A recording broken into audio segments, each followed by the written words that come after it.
जैसा कि पिछली कड़ी में हम एवलीन के केस का ज़िक्र कर रहे थे।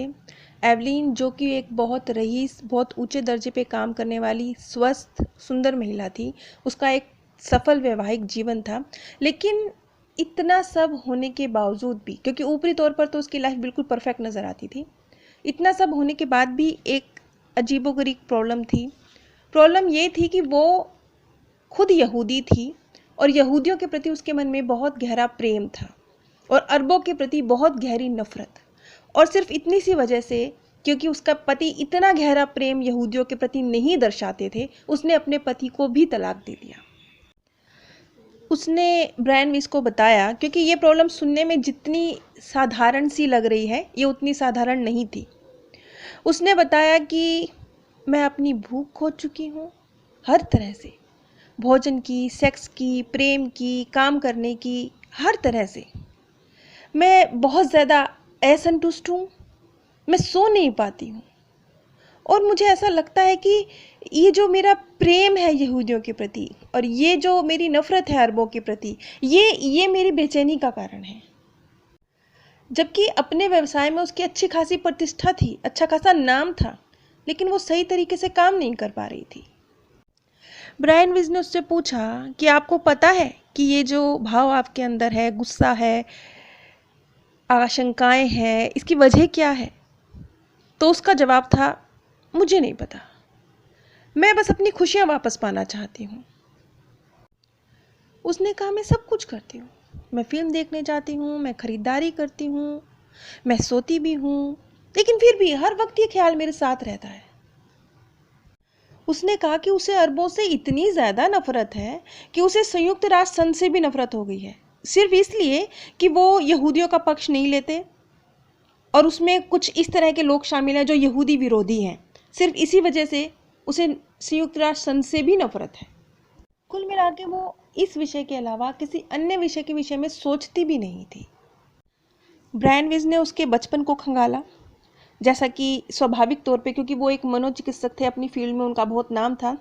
तो मनोचिकित्सा की फील्ड में हिप्नोटिज्म सिखाया जाता है, जिसके थ्रू आप पेशेंट के इसी जीवन के, क्योंकि पास्ट लाइफ को तो वैसे भी साइंस मानती नहीं है, इसलिए मनोविज्ञान के क्षेत्र में जो हिप्नोटिज्म सिखाया जाता है, उसके माध्यम से ब्रायन विस ने उसके इसी जीवन को खंगालने की कोशिश की। लेकिन उससे कुछ निकल कर सामने नहीं आया, क्योंकि उसका जो जीवन था, उसके जो माता पिता थे, पेरेंट्स थे, सब बहुत सामान्य थे। ऐसा कुछ विशेष धार्मिक भाव उनके अंदर नहीं थे जो कि एवलिन के अंदर थे। अंत में ब्रायन विस ने, जब कोई नतीजा नहीं निकला, तो उन्होंने पास्ट लाइफ रिग्रेशन करने का फैसला लिया। एवलिन ने कहा, ये दूसरा विश्व युद्ध है।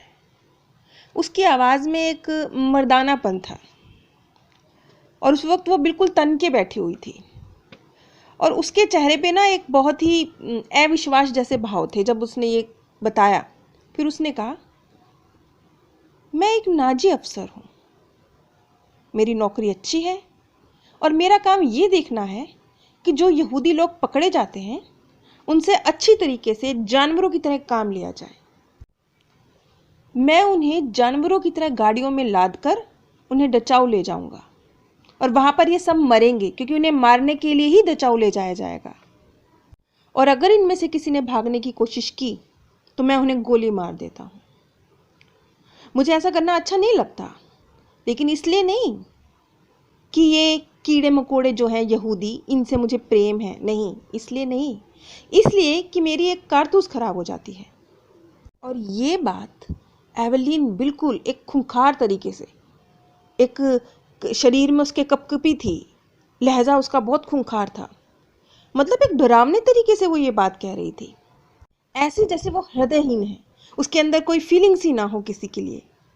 किसी को मौत के घाट उतार देना, खासतौर पे यहूदियों को मौत के घाट उतार देना, उसके लिए मामूली बात हो। अब यहाँ देखिए, यहाँ पर एक पेच निकल के आता है कि हुआ क्या होगा।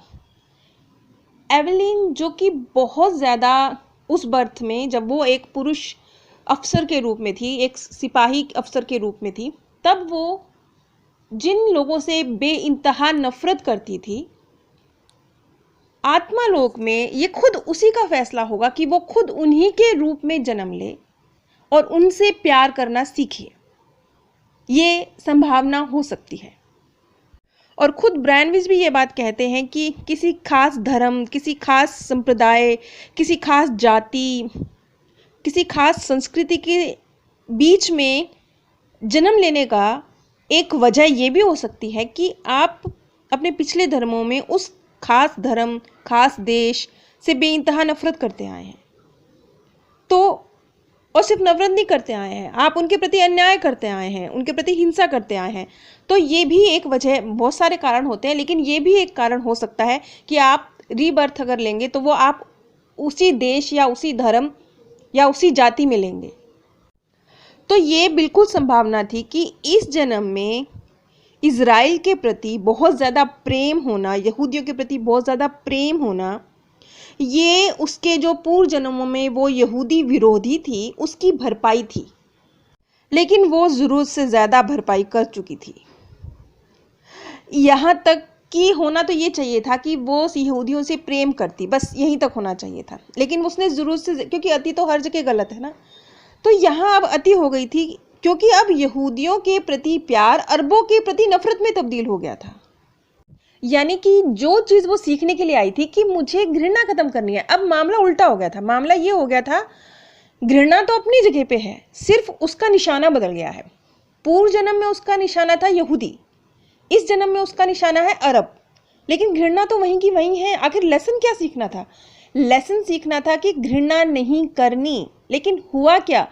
हुआ ये कि उसने कुछ ज़्यादा ही गहराई से इस चीज़ को, इन भावनाओं को अपने अंदर डेवलप किया कि बजाय इसके कि वो घृणा खत्म करना सीखती, घृणा तो अपनी जगह पे रही, बस उसका निशाना बदल गया। पूर्व जन्म में अगर उसका निशाना यहूदी थे तो इस जन्म में अरब बन गए। ये नहीं होना चाहिए था, क्योंकि यही तो वो लेसन था एवलीन का जो वो सीखने आई थी। कि इसकी डिटेल में जिक्र मैं अगली वीडियो में करूँगी। नीचे डिस्क्रिप्शन बॉक्स में मैंने आप सभी के साथ अमेज़ॉन का लिंक शेयर किया है। अगर आप उस लिंक के माध्यम से कुछ भी परचेज़ करते हैं तो बिना कोई भी आर्थिक नुकसान उठाए, बिना एक भी एक्स्ट्रा पैनी खर्च किए आप इस चैनल को सहयोग दे सकते हैं, जिसकी इस चैनल को बहुत ज़रूरत है। और मैं आप सभी की बहुत धन्यवादी हूँ जो भी इस अमेज़ॉन परचेजिंग के माध्यम से इस चैनल की सहायता कर रहे हैं। आप सभी का बहुत बहुत शुक्रिया। आप सभी पे परमात्म सौंदर्य, प्रेम और आनंद सदैव बरसता रहे। आप सभी दिव्य परम धाम में स्थान प्राप्त करें।